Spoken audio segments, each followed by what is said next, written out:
Hello दोस्तों, नमस्कार। स्वागत है एक बार फिर से आपके अपने प्रिय चैनल पर। दोस्तों, अभी की जो सबसे बड़ी खबर आ रही है, जहां पर कोविड-19 से जंग के बीच भारत को लेकर अमेरिका ने कह दी है बड़ी बात। दोस्तों, भारत को बताया है अन्य देश के लिए बड़ा मसीहा। बताएंगे पूरी बात अमेरिका ने क्या और कहा है भारत को लेकर। दोस्तों, उससे आगे आपको बताएंगे जहां पर यूएन का ऐतिहासिक कदम, परमाणु हथियारों पर पाबंदी की पहली संधि लागू कर दी गई है। दोस्तों, भारत समेत इन 9 देशों का है इस परमाणु हथियारों पर पाबंदी की संधि पर समर्थन। बताएंगे आपको पूरी खबर क्या है। दोस्तों, उससे आगे बताएंगे जहां पर भारत ने मंदिर में तोड़ फोड़ पर यूएन में पाकिस्तान को घेरा है। दोस्तों, बड़ी बात कह दी है, बड़ी ही बेइज्जती करी है पाकिस्तान की। बताएंगे आपको क्या क्या कहा है हमारे भारत ने।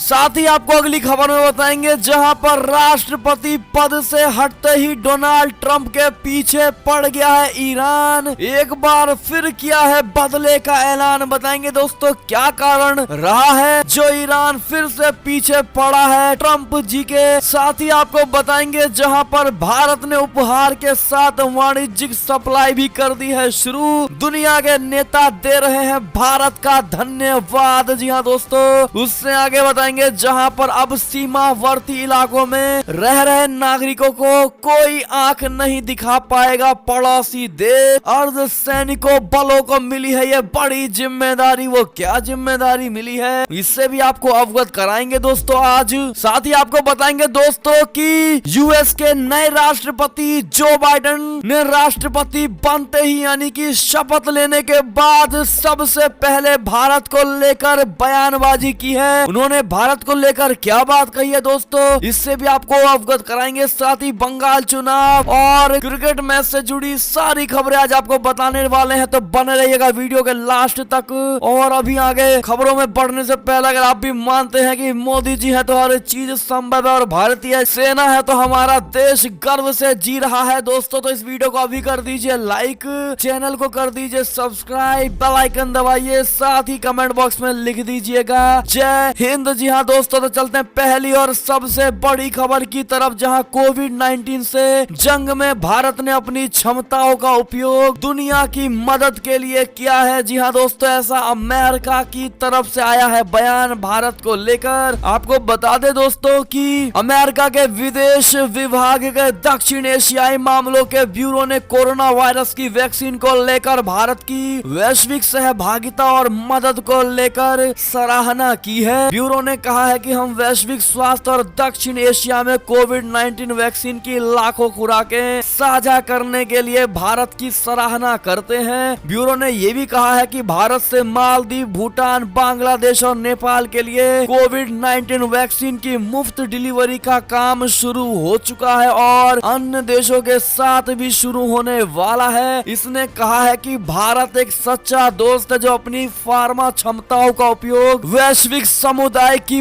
बेहतरी के लिए कर रहा है। जी हाँ दोस्तों, ऐसे में ये बड़ी बयानबाजी अमेरिका की तरफ से भारत को लेकर कही गई है। दोस्तों, ऐसे में आपकी क्या राय होगी? क्या आप भी मानते हैं कि इस कोविड के टाइम में भारत अन्य देशों के लिए बड़ा मसीहा बनकर खड़ा हुआ है? अगर हाँ तो आप भी कमेंट सेक्शन में ये बात लिखिएगा दोस्तों, और मोदी जी धन्यवाद जरूर कह दीजिएगा। चलते हैं एक और खबर की ओर, जहां यूएन का ऐतिहासिक कदम, परमाणु हथियारों पर पाबंदी की पहली संधि लागू। भारत समेत 9 देशों का समर्थन नहीं है इस पर। जी हाँ दोस्तों, दुनिया का सर्वाधिक घातक परमाणु हथियारों से मुक्ति दिलाने के लिए संयुक्त राष्ट्र की पहली संधि शुक्रवार से लागू हो गई। विश्व को विनाशकारी शस्त्रों से बचाने की इस पहल को ऐतिहासिक कदम बताया जा रहा है। इस संधि के अमल पर अब सबकी नजर रहेगी क्योंकि महाशक्ति देशों व भारत समेत 9 देशों ने इसका समर्थन नहीं किया है। दोस्तों, इस महत्वपूर्ण संधि को परमाणु हथियार निषेध संधि नाम दिया गया है। अब ये अंतरराष्ट्रीय कानून का हिस्सा है। इसके साथ ही द्वितीय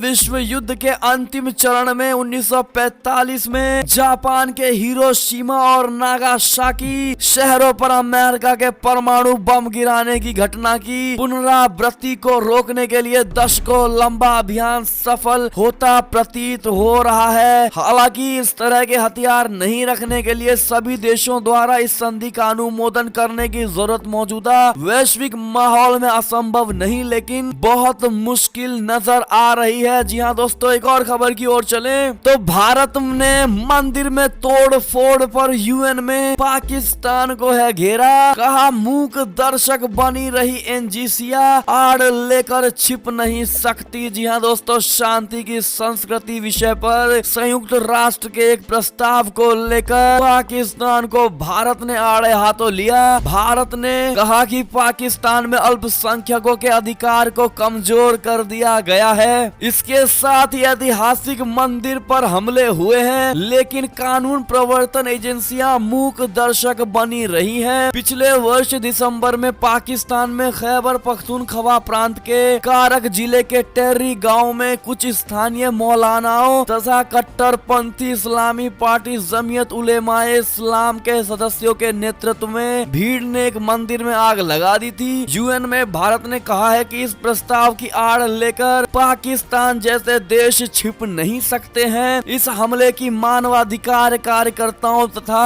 अल्पसंख्यक हिंदू समुदाय के नेताओं ने कड़ी आलोचना की थी। इसके बाद पाकिस्तान के सुप्रीम कोर्ट ने मंदिर के पुनः निर्माण का आदेश दिया था। भारत ने इस पड़ोसी देश में धार्मिक स्थलों की सुरक्षा के लिए शांति और सहिष्णुता की संस्कृति को बढ़ावा देने के प्रस्ताव को स्वीकार करने के संबंध में अपने वक्तव्य में गुरुवार को कहा है दोस्तों कि ये बहुत बड़ी विडंबना है कि जिस देश में मंदिर पर हमला हुआ वो शांति पर यूएन के प्रस्ताव में सह प्रायोजक है। जी हाँ दोस्तों, ऐसे में अगर आपको लगता है दोस्तों कि यूएन में भारत ने सही तरीके से पाकिस्तान को घेरा है और सही जवाब दिया गया है दोस्तों, और अगर कोई कसर बाकी रह गई है तो आप कमेंट करके पाकिस्तान को दो टुक जरूर कह दीजिएगा। हमें आपके कमेंट का रहेगा बेहद ही इंतजार। चलते हैं एक और खबर की तो और जहां राष्ट्रपति पद से हटते ही डोनाल्ड ट्रंप के पीछे पड़ा ईरान, एक बार फिर किया है बदले का ऐलान। जी हाँ दोस्तों, डोनाल्ड ट्रंप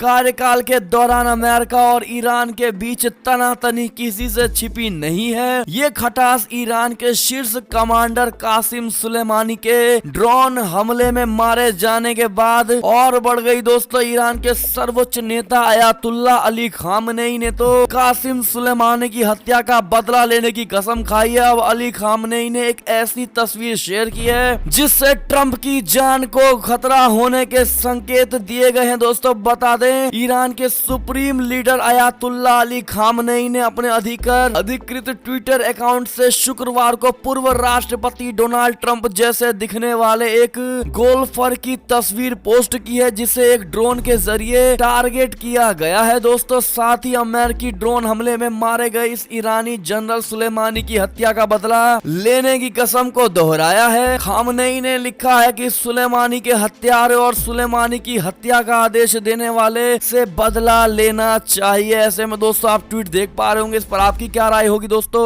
जरूर बताइएगा। और क्या डोनाल्ड ट्रंप की सुरक्षा और बढ़ा देनी चाहिए, हाँ या ना, कमेंट करके जरूर बताइएगा। चलते हैं एक और खबर की ओर जहां भारत ने उपहार के साथ वाणिज्यिक सप्लाई भी की शुरू। दुनिया के नेता दे रहे हैं भारत को बड़ा ही धन्यवाद। जी हाँ दोस्तों, भारत ने पहले 2 दिन सहायता के तौर पर वैक्सीन का वितरण करने के बाद कोविशील्ड का वाणिज्यिक वितरण भी शुरू कर दिया है जिसके तहत ब्राजील और मोरक्को को वैक्सीन सप्लाई की गई है। भारत ने बुधवार को दुनिया के देशों के लिए अपना वैक्सीन सप्लाई कार्यक्रम शुरू किया था। शुरुआत में पड़ोसी देशों को अनुदान स्वरूप वैक्सीन खुराकें दी गई थी। ये सहायता उन देशों में अग्रिम पंक्ति में कोरोना के खिलाफ लड़ रहे योद्धाओं के लिए है। दोस्तों इसके तहत सबसे पहले भूटान और मालदीव को क्रमशः 1.5 और 1 लाख वैक्सीन खुराकें भेजी गई हैं। के बाद गुरुवार को भारत ने नेपाल और बांग्लादेश को क्रमशः 10 लाख और 20 लाख वैक्सीन खुराकें भेजी। इसके बाद आज म्यांमार को 15 लाख, मॉरिशस को 1 लाख और सेशेल्स को 50,000 वैक्सीन खुराकें भेजी गई हैं। दोस्तों ऐसे में विदेश मंत्री अजय शंकर का कहना है कि ये भारत की विशेष मित्रता और पड़ोसी प्रथम की नीति को प्रदर्शित करता है। ऐसे में दोस्तों आप भारत के इस बड़े दरिया दिली पर क्या कहना चाहेंगे दोस्तों? अगर आपको भी भी भारत देश में जन्म लेने पर गर्व है दोस्तों, तो इस बात को आप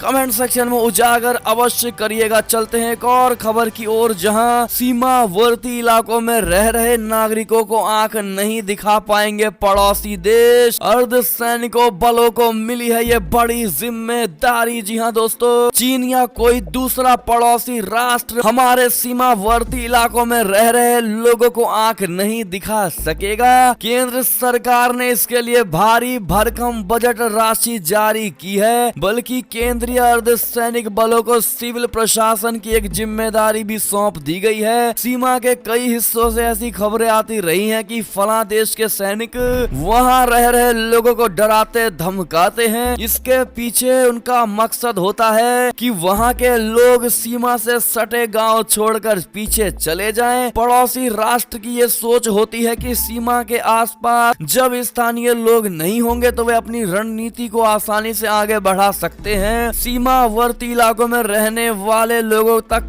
केंद्र सरकार की सभी योजनाएं ठीक तरह से नहीं पहुंच पाती। इसके चलते बहुत से लोग वहां से पलायन करने की सोचने लगते हैं। केंद्रीय अर्धसैनिक बल ऐसे इलाकों में घर घर जाकर लोगों को केंद्र सरकार की योजनाओं की जानकारी भी देंगे। केवल जानकारी ही नहीं दोस्तों, बल्कि ये सर्वे भी किया जाएगा कि उन लोगों तक केंद्र की योजनाओं का फायदा क्यों नहीं पहुंच रहा है। साथ ही इन बलों के जवान उन इलाकों में पड़ोसी देशों के उन मुखबिरों पर भी नजर रखेंगे जो सीमावर्ती इलाकों में रह रहे लोगों को गुमराह कर वहां से जाने के लिए उकसाते हैं। जी हाँ दोस्तों, ऐसे में यह बड़ी खबर मानी जा रही थी, और ऐसे में अगर आप भी मानते हैं कि अर्धसैनिक बलों को ये बड़ी जिम्मेदारी है और बड़ी ही अच्छी जिम्मेदारी दी गई है दोस्तों केंद्र सरकार की ओर से, तो आप भी कमेंट में लिखकर जरूर बताइएगा कि हम इसकी सराहना करते हैं। एक और खबर की ओर चले दोस्तों, तो रूस और अमेरिका दो घोड़ों की सवारी के लिए भारत को मजबूती से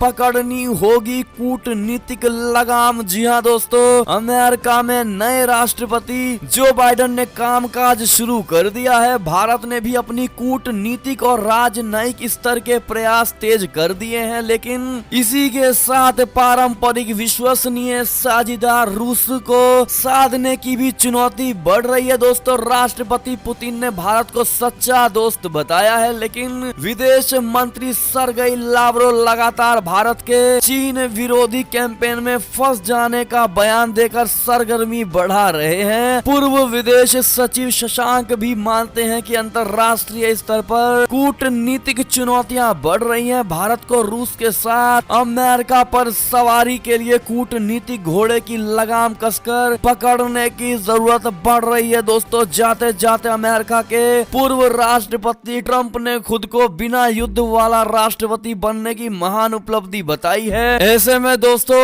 रूस और अमेरिका के बीच में दोस्ती नहीं बन पा रही है दोस्तों। ये लोग आपस में घनिष्ठ वाले दुश्मन हैं, लेकिन ऐसे में भारत को रूस से भी मदद चाहिए होगा और अमेरिका से भी। तो ऐसे में फिर भारत इन दोनों को बराबर पहलुओं पर रखना पड़ेगा दोस्तों, और इनके साथ बनाकर भी रहना पड़ेगा। ऐसे में आपकी क्या राय होगी दोस्तों, कमेंट करके जरूर बताइएगा। एक सुझाव जरूर दीजिएगा दोस्तों हमारी भारत सरकार को कि किस प्रकार से इन दोनों देशों के बीच में अच्छा रिश्ता स्थापित हो सके दोस्तों, तो कमेंट करना बिल्कुल मत भूलिएगा। चलते हैं एक और खबर की तरफ, जहां पर व्हाइट हाउस का बयान, कमला हैरिस के उपराष्ट्रपति बनने से और मजबूत होंगे भारत अमेरिका के रिश्ते। जी हाँ दोस्तों, अमेरिका ने कहा है कि कमला हैरिस के उपराष्ट्रपति बनने से भारत और अमेरिका के रिश्ते और मजबूत होंगे। व्हाइट हाउस की प्रेस सेक्रेटरी जेन साकी ने कहा है कि यूएस के 46वें राष्ट्रपति बने जो बाइडेन दोनों देशों के बीच स्थापित अच्छे संबंध का सामना करते हैं। जो बाइडेन के कार्यकाल में भारत और अमेरिका के संबंधों को लेकर किए गए सवाल के जवाब में साकी ने कहा कि राष्ट्रपति जो बाइडेन कई बार भारत की यात्रा पर गए हैं। वो दोनों देशों के नेताओं की तरफ से स्थापित संबंध का सम्मान करते हैं। जो बाइडेन इसे आगे ले जाएंगे और दोनों देशों के बीच संबंध और मजबूत होंगे। जी हाँ दोस्तों, उन्होंने ये भी कहा कि भारतीय मूल की कमला हैरिस का उपराष्ट्रपति पद के लिए चुना जाना एक ऐतिहासिक है। इससे भारत और अमेरिका के रिश्तों को और मजबूती मिलेगी। भारतीय अमेरिकी हैरिस का चुना जाना ऐतिहासिक है, जिससे भारत और अमेरिका के रिश्तों पर सकारात्मक असर होगा और दोनों देशों के बीच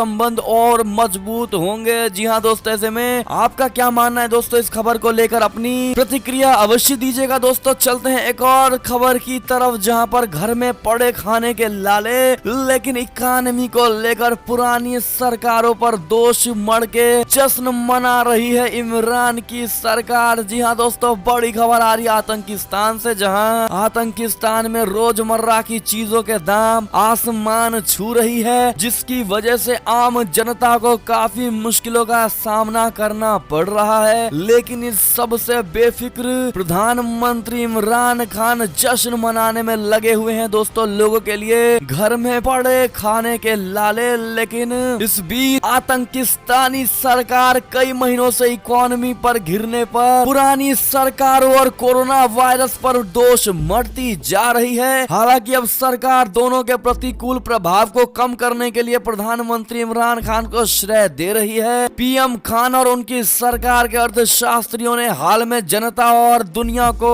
समझाने की कोशिश की है दोस्तों। उनकी सरकार ने इकोनॉमी पर बेहतर काम करने में सफलता भी हासिल की है। चलते हैं एक और बड़ी खबर की ओर, जहां कोरोना काल में यह बड़ी खबर, जो बाइडेन के राष्ट्रपति बनते ही अमेरिका की WHO में होगी वापसी। यूएस में मास्क लगाना भी कर दिया गया है अनिवार्य। जी हाँ दोस्तों, बता दें आपको, अमेरिका में राष्ट्रपति पद की शपथ लेने के जस्ट साथ ही जो बाइडेन ने कई अहम फैसले लिए हैं। जो बाइडेन ने डोनाल्ड ट्रंप के WHO की आलोचना के विपरीत विश्व स्वास्थ्य संगठन में वापसी की बात कही है। अमेरिका फिर से WHO की वित्तीय सहायता की तैयारी में है दोस्तों। साथ ही अमेरिका में कोरोना वायरस महामारी को लेकर नए सिरे से नियमों का ऐलान किया है। राष्ट्रपति जो बाइडेन ने अमेरिका में अगले 100 दिन मास्क पहनना जरूरी कर दिया है। ट्रंप के शासन के दौरान मास्क पहनना वैकल्पिक था। कोरोना से लड़ने को लेकर अमेरिका की नीतियों के बारे में चर्चा करते हुए उन्होंने कहा कि अगले महीने तक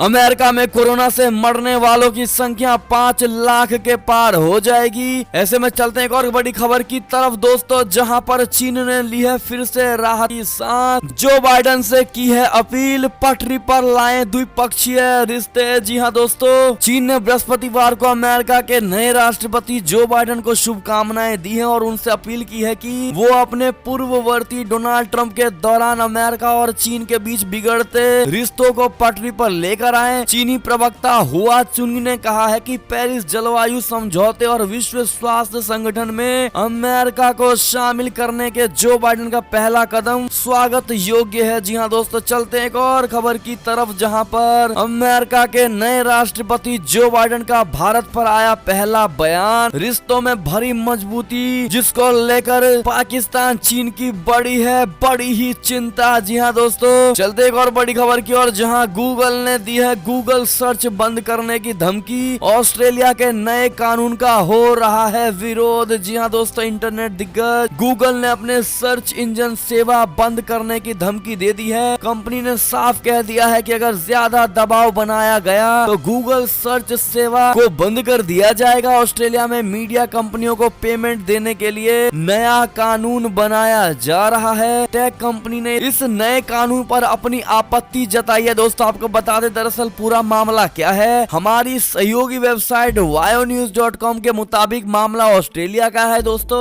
ऑस्ट्रेलियन सरकार ने मीडिया कंपनियों के हितों की रक्षा के लिए एक नया कानून बनाया है। इसके तहत अगर कोई सोशल मीडिया या इंटरनेट कंपनी किसी मीडिया हाउस के आर्टिकल या कंटेंट का इस्तेमाल करती है तो उसे इसके एवज में पेमेंट करना होगा। इस बीच खबर यह है कि ऑस्ट्रेलियन सरकार के इस नए कानून के खिलाफ अमेरिकी टेक कंपनी गूगल ने विरोध दर्ज कराया है। साथ ही साफ कर दिया है कि अगर नया कानून नहीं बदला गया तो देश में सर्च सर्विस को ही बंद कर दिया जाएगा। गूगल ने साफ कर दिया है कि सर्च में मीडिया हाउसेस के आर्टिकल आते हैं तो उसके लिए कंपनी भुगतान नहीं करेगी। जी हाँ दोस्तों, अगर आपका भी मानना है कि गूगल ने सही कहा है दोस्तों, तो आप अपनी राय कमेंट करके जरूर बताइएगा। साथ ही भ्रष्टाचार से निपटने के लिए चीन बना रहा है नई रणनीति, जिसको लेकर बुलाई है एक खास बैठक। जी हाँ दोस्तों, चीन में शुक्रवार को भ्रष्टाचार से निपटने के सवाल पर एक महत्वपूर्ण बैठक शुरू हुई। 3 दिन की इस बैठक में राष्ट्रपति शी जिनपिंग भी शामिल होंगे। बैठक में 130 से ज्यादा भ्रष्टाचार निरोधक केंद्रीय अधिकारी शामिल शामिल हो रहे हैं। साथ ही ऐसे प्रांतीय अधिकारी भी होंगे दोस्तों शामिल, जो कि ये सारे अधिकारी central commission for discipline inspection यानी अनुशासन निरीक्षण के लिए केंद्रीय आयोग नाम की संस्था का हिस्सा है। जी हाँ दोस्तों, ऐसे में एक और खबर की ओर चलें तो उत्तर प्रदेश से खबर, जहां बीजेपी के राष्ट्रीय अध्यक्ष जेपी नड्डा ने किया है मिशन 2022 का आगाज,